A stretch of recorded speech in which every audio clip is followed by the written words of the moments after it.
Dear students, मैं जाकिर हुसैन, सहायक आचार्य, श्री गोविंद गुरु राजकीय महाविद्यालय बांसवाड़ा, आप सभी के सामने एक बार फिर से एक नए विषय के साथ हाजिर हुआ हूँ। आज हम इस वीडियो के माध्यम से समाजशास्त्र की विषय वस्तु के बारे में पढ़ेंगे। इससे पूर्व के वीडियोज़ में हम समाजशास्त्र का अर्थ, उसकी परिभाषा, विभिन्न विद्वानों द्वारा समाजशास्त्र के संबंध में कहे गए कथन और समाजशास्त्र की विषय सामग्री के बारे में पढ़ चुके हैं। जैसा कि मैं आपको पहले ही बता चुका हूं कि समाजशास्त्र के विषय क्षेत्र और विषय वस्तु के संबंध में किसी भी प्रकार का कोई अंतर नहीं है, ऐसा कुछ विद्वानों ने कहा है या कुछ विद्वानों ने माना है। यानी कि कुछ विद्वानों ने यह माना कि समाजशास्त्र का विषय क्षेत्र और इसकी विषय वस्तु में कोई अंतर नहीं है और उन्होंने दोनों को एक ही मान लिया। लेकिन दोनों में एक अंतर है। विषय क्षेत्र का तात्पर्य है उन संभावित सीमाओं से जो या जहाँ तक किसी विषय का अध्ययन किया जाता है, जबकि विषय वस्तु का तात्पर्य उन निश्चित बातों से है जिनका किसी विषय के अंतर्गत अध्ययन किया जाता है। तो कुछ समझ में आया आपके? हालांकि इसके बारे में हम पहले इससे पूर्व वाले वीडियो में पढ़ चुके हैं, उसके बारे में समझ चुके हैं, क्योंकि इससे पूर्व वाला जो वीडियो था वो विषय सामग्री के ऊपर ही था। तो विषय वस्तु का मतलब क्या है? वे निश्चित सीमाएं, वे निश्चित बातें या वे निश्चित प्रकरण या वे निश्चित विषय जिनका किसी विषय के अंतर्गत अध्ययन किया जाता है। तो समाजशास्त्र के विषय सामग्री या विषय वस्तु के संबंध में भी विद्वानों में मतभेद है। तो हम देखते हैं इनके बारे में। तो सोरोकिन, सबसे पहले हम देखते हैं सोरोकिन के अनुसार समाजशास्त्र की विषय वस्तु में निम्नलिखित बातें सम्मिलित की जानी चाहिए। सोरोकिन ने कहा कि समाजशास्त्र की विषय वस्तु में हमें ये बातें सम्मिलित करनी चाहिए और उन्होंने जो बातें बताई वो ये थी: पारस्परिक संबंधों और सह संबंधों का अध्ययन, सामाजिक असामाजिक तथ्यों एवं घटनाओं के बीच पारस्परिक संबंध, समाज की सामान्य विशेषताओं का अध्ययन। अब देखो, पारस्परिक संबंधों और सह संबंधों का अध्ययन, यानी कि इसमें यह कहा गया पारस्परिक संबंध, जैसा कि हम जानते हैं कि समाजशास्त्र के अंतर्गत सामाजिक संबंधों का अध्ययन किया जाता है। तो सामाजिक संबंधों के अंतर्गत जो पारस्परिक संबंध है एक दूसरे के साथ, उनका अध्ययन करते हैं, और सह संबंधों का अध्ययन, यानी एक व्यक्ति का दूसरे व्यक्ति के साथ कैसे संबंध है। सह संबंध यानी एक दूसरे के साथ संबंध जुड़े हुए हैं। जैसे कि एक अध्यापक के बगैर एक छात्र की कोई भूमिका नहीं हो सकती, यानी कि कोई व्यक्ति छात्र तभी कहलाएगा जब उसका कोई अध्यापक होगा। तो वो एक दूसरे से कैसे हैं? सह संबंधित हैं, वो एक दूसरे के साथ जुड़े हुए हैं। तो समाजशास्त्र में हमें उनके संबंधों और सह संबंधों का अध्ययन करना चाहिए। सामाजिक और असामाजिक तथ्यों एवं घटनाओं के बीच पारस्परिक संबंध, सामाजिक तथ्यों और असामाजिक तथ्यों और घटनाओं के बीच के जो पारस्परिक संबंध हैं उन्हें भी हमें समाजशास्त्र की विषय वस्तु में शामिल करना चाहिए। अब यह बात आती है सामाजिक तथ्य और असामाजिक तथ्य, इन दोनों में क्या अंतर है। तो सामाजिक तथ्य का सीधा सा मतलब है वे तथ्य जो समाज के विकास में अपना योगदान देते हैं, और वे तथ्य जो समाज के विकास में अपना योगदान ना दे करके समाज को अवनति की ओर ले जाते हैं, वो होते हैं असामाजिक तथ्य। तो असामाजिक तथ्यों में हम देखें, जैसे हत्या है, डकैती है ना, चोरी है, ये सभी कैसे असामाजिक तथ्य। और सामाजिक तथ्यों में सामाजिक मूल्य, ठीक है, सामाजिक प्रतिमान है, ये सभी किसमें शामिल हैं? नैतिक मूल्य हैं, ये सभी किसमें शामिल हैं? सामाजिक तथ्यों में, ठीक है। इसके बाद हम देखें समाज की सामान्य विशेषताओं का अध्ययन।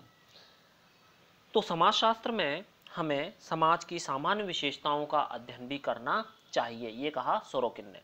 तो सोरोकिन ने समाजशास्त्र की जो विषय वस्तु है उसमें तीन बातों को शामिल किया: पारस्परिक संबंधों और सह संबंधों का अध्ययन, सामाजिक असामाजिक तथ्यों और घटनाओं का अध्ययन एवं उनके पारस्परिक संबंध, और समाज की सामान्य विशेषताओं का अध्ययन। इसके बाद में हम देखें एलेक्स इंकल्स ने अपनी पुस्तक व्हाट इज सोशियोलॉजी में समाजशास्त्र की विषय वस्तु के निर्धारण के लिए 3 पथ बताए। कितने पथ बताए? 3 पथ। नंबर 1 ऐतिहासिक पथ, नंबर 2 आनुभविक पथ, नंबर 3 विश्लेषणात्मक पथ। तो अब हम इन तीनों पथों के बारे में विस्तार से पढ़ते हैं, ऐतिहासिक पथ, आनुभविक पथ और विश्लेषणात्मक पथ। तो देखें, सबसे पहले आप पढ़ते हैं हम ऐतिहासिक पथ के बारे में। ऐतिहासिक पथ के अंतर्गत समाजशास्त्र की विषय वस्तु को ज्ञात करने के लिए हम उन समाजशास्त्रियों के लेखों का अध्ययन करते हैं जिन्हें समाजशास्त्र का प्रवर्तक माना जाता है। यानी ऐतिहासिक पथ के अंतर्गत हम उन समाजशास्त्रियों के लेखों का अध्ययन करते हैं जिन्हें इसका प्रवर्तक माना जाता है, जिन्हें यह माना जाता है कि उन्हीं लोगों ने समाजशास्त्र को एक रूप दिया या समाजशास्त्र को स्थापित किया, समाजशास्त्र को जन्म दिया। उनके लेखों का अध्ययन हम ऐतिहासिक पथ के अंतर्गत करते हैं। इसके अंतर्गत हम ये देखने का प्रयास करते हैं कि इन प्रवर्तकों ने अपनी रचनाओं में किन विषयों को केंद्र बिंदु माना है। यानी कि इन प्रवर्तकों ने, किन्होंने, समाजशास्त्र के जो प्रवर्तक हैं, उन्होंने अपनी रचनाओं में किन विषयों को केंद्र बिंदु माना था। तो उन्हीं का अध्ययन हम ऐतिहासिक पथ के अंतर्गत करते हैं और उसी के आधार पर विषय वस्तु का निर्धारण करते हैं। तो इसमें जो मुख्य विचार है, सबसे पहले हम देखें अगस्ट कॉम्टे का विचार। जैसा कि हम जानते हैं, अगस्ट कॉम्टे समाजशास्त्र के जनक कहे जाते हैं। सन 1838 ईस्वी में फ्रांस में इन्होंने समाजशास्त्र का उदय किया। तो इन्होंने कहा कि समाजशास्त्र की जो विषय वस्तु है उसमें इन्होंने सामाजिक स्थिति और सामाजिक गतिकी को प्रमुखता दी। जैसा कि इनकी परिभाषा से विदित है कि समाजशास्त्र सामाजिक स्थिति और सामाजिक गतिकी का अध्ययन करने वाला विज्ञान है। सामाजिक स्थिति और सामाजिक गतिकी के आधार पर हम समाजशास्त्र की विषय वस्तु को दो भागों में बांट सकते हैं। यह वर्गीकरण किसी न किसी रूप में अन्य विज्ञानों में भी हमें देखने को मिलता है। सामाजिक स्थिति के अंतर्गत कॉम्ट ने समाज की जो संस्थाएं हैं, चाहे वो आर्थिक संस्था हो, चाहे वो परिवार हो, चाहे वो सामाजिक संस्था हो, चाहे वो राज्य हो, इनके अध्ययन को सम्मिलित किया है। और इस दृष्टि से समाजशास्त्र में विभिन्न संस्थाओं के जो पारस्परिक संबंध हैं उनके अध्ययन को शामिल किया जाता है। आगे आता है सामाजिक गतिकी। सामाजिक गतिकी में हम समाज में होने वाले परिवर्तन और समाज के विकास का अध्ययन करते हैं। तो कहने का तात्पर्य यह है, अगस्ट कॉम्टे ने सामाजिक स्थिति और सामाजिक गतिकी को समाजशास्त्र का विषय वस्तु माना। इसके बाद हम आते हैं हर्बर्ट स्पेंसर। हर्बर्ट स्पेंसर के अनुसार समाजशास्त्र की जो विषय वस्तु है उसके अंतर्गत परिवार, राजनीति, धर्म, सामाजिक नियंत्रण, ठीक है, आदि विषय आते हैं। इसके अलावा स्पेंसर ने समिति, समुदाय, श्रम विभाजन, सामाजिक विभेदीकरण, स्तरीकरण आदि को भी समाजशास्त्र की विषय वस्तु में सम्मिलित किया है। कहने का मतलब यह है कि हर्बर्ट स्पेंसर ने जो समाजशास्त्र की विषय वस्तु है उसमें जिन बातों को मुख्यतः सम्मिलित किया उसमें थे परिवार, राजनीति, धर्म, सामाजिक नियंत्रण, समिति, समुदाय, श्रम विभाजन, ठीक है, इन सभी को इन्होंने समाजशास्त्र की विषय वस्तु में शामिल किया था। स्पेंसर ने पूरे समाज को समाजशास्त्रीय विश्लेषण की एक इकाई मानने का भी सुझाव हमें दिया था। इसके बाद हम आते हैं इमाइल दुर्खीम के बारे में। दुर्खीम ने समाजशास्त्र की विषय वस्तु का कहीं भी स्पष्ट रूप से उल्लेख नहीं किया, लेकिन उनकी जो एक पुस्तक है जिसका नाम है रूल्स ऑफ सोशियोलॉजिकल मेथड में उन्होंने इस संदर्भ में अपने विचार रखे हैं और इन विचारों को हम ज्ञात कर सकते हैं।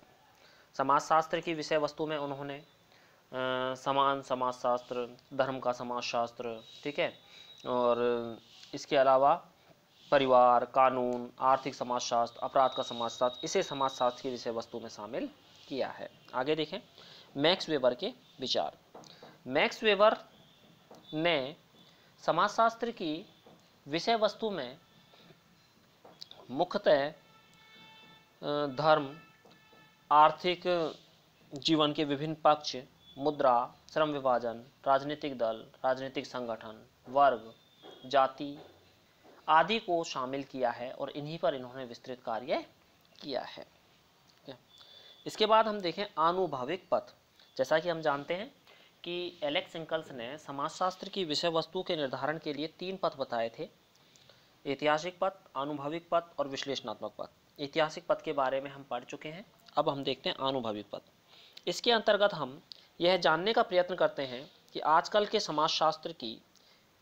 समाजशास्त्री किन विशेष समस्याओं का अध्ययन कर रहे हैं, उनकी अध्ययन पद्धति क्या है और वे किन विषयों से संबंधित हैं। यानी कि आजकल के जो समाजशास्त्री हैं वो किन समस्याओं का अध्ययन कर रहे हैं, उनकी अध्ययन की पद्धति क्या है और वे किन विषयों से संबंधित हैं। समस्याओं के अध्ययन की पद्धति क्या है, क्या वे अवलोकन के माध्यम से कर रहे हैं या वो अनुसूची के माध्यम से कर रहे हैं या वो सहभागी अवलोकन से कर रहे हैं, किस पद्धति से कर रहे हैं वो समस्याओं का अध्ययन, या केवल सरकारी आंकड़े हैं उनके आधार पर कर रहे हैं और वे किन विषयों से संबंधित हैं। उन समस्याओं के अध्ययन करने का विषय कौन कौन से हैं, इसे जानने के लिए हमारे पास 3 स्रोत हैं। यानी कि आजकल के समाजशास्त्री जिन समस्याओं का अध्ययन कर रहे हैं उसे हम जान सकते हैं 3 स्रोतों के माध्यम से। सबसे पहला है समाजशास्त्र की विभिन्न पुस्तकों में दी गई विषय सूची को ज्ञात करके। आगे आते हैं समाजशास्त्री समाजशास्त्र की किस उपशाखा से अपना संबंध जोड़ते हैं, कि वो अगर अपराध शास्त्र से जोड़ते हैं, सामाजिक अपराध शास्त्र से जोड़ते हैं या वो राजनीतिक समाजशास्त्र से जोड़ते हैं तो वो किस शाखा से संबंधित हैं और उनकी समस्या क्या है जिसका वो अध्ययन कर रहे हैं, या उनके द्वारा किया गया शोध कार्य या समाजशास्त्री बैठकों, पत्र पत्रिकाओं, पुस्तकों में उनके द्वारा प्रस्तुत किए गए लेखों और प्रतिवेदनों का अध्ययन करके भी हम आजकल के समाजशास्त्रियों द्वारा अध्ययन की जा रही समस्याओं का अध्ययन किया हमारे द्वारा जा सकता है। ठीक है, इसके बाद आगे हम देखें विश्लेषणात्मक पथ। विश्लेषणात्मक पथ के अंतर्गत उन समाजशास्त्रियों को शामिल किया जाता है जिनका ये कहना है कि समाजशास्त्री की विषय वस्तु का निर्धारण तार्किक और विश्लेषण के आधार पर होना चाहिए, यानी तर्क के आधार पर होना चाहिए और उसका हमें विश्लेषण करना चाहिए, तभी हमें समाजशास्त्र की विषय वस्तु का निर्धारण करना चाहिए। इनके अनुसार समाजशास्त्र की कुछ मूर्त एवं विशिष्ट विषय वस्तु होनी चाहिए जिनका अध्ययन अन्य विज्ञानों में नहीं किया जाता हो, यानी कि अन्य विज्ञानों में उनका निर्धारण नहीं किया जाता हो, उनका अध्ययन नहीं किया जाता हो, उन्हीं विषयों को हमें समाजशास्त्र की विषय वस्तु में शामिल करना चाहिए। ठीक है, जैसा कि हम जानते हैं समाजशास्त्र एक सामाजिक विज्ञान है, यह प्राकृतिक विज्ञान नहीं हो सकता। समाजशास्त्र एक सामाजिक विज्ञान है क्योंकि इसकी विषय वस्तु मौलिक रूप से सामाजिक है और इनके जो समाजशास्त्र में मुख्यतः सामाजिक संबंधों का हम अध्ययन करते हैं जो समय और स्थान के साथ बदलते रहते हैं। समय और स्थान के साथ सामाजिक संबंध कैसे बदलते हैं? एक व्यक्ति के अपने पिता के साथ जो संबंध हैं वो संबंध एक अपने गुरु के साथ नहीं हो सकते, तो स्थान और समय जब बदला तो उस व्यक्ति के जो संबंध हैं वो बदल गए। दोस्तों के साथ वो हंसी मजाक करता है, लेकिन अपने जो गुरु हैं, अपने जो माता पिता हैं, उनसे उस प्रकार का हंसी मजाक नहीं कर सकता जैसा कि वह अपने दोस्तों के साथ करता है। इनमें समाज, सामाजिक घटनाओं, सामाजिक प्रक्रियाओं, सामाजिक संबंधों तथा अन्य सामाजिक पहलुओं और तथ्यों का अध्ययन किया जाता है। यानी समाजशास्त्र में हम किसका अध्ययन करते हैं? समाज का, सामाजिक घटनाओं का, सामाजिक प्रक्रियाओं का, सामाजिक संबंधों का तथा अन्य सामाजिक पहलुओं और तथ्यों का अध्ययन भी हम समाजशास्त्र के अंतर्गत करते हैं। तो यही समाजशास्त्र की विषय वस्तु होनी चाहिए। आज के लिए इतना ही काफ़ी है। आगे हम अन्य विषयों पर पढ़ेंगे। अगर इसमें आपको कोई प्रॉब्लम हो तो कमेंट्स बॉक्स में लिखें। तब तक के लिए, आगे जब तक वीडियो ना आए तब तक के लिए आप सभी को बहुत बहुत धन्यवाद, शुक्रिया।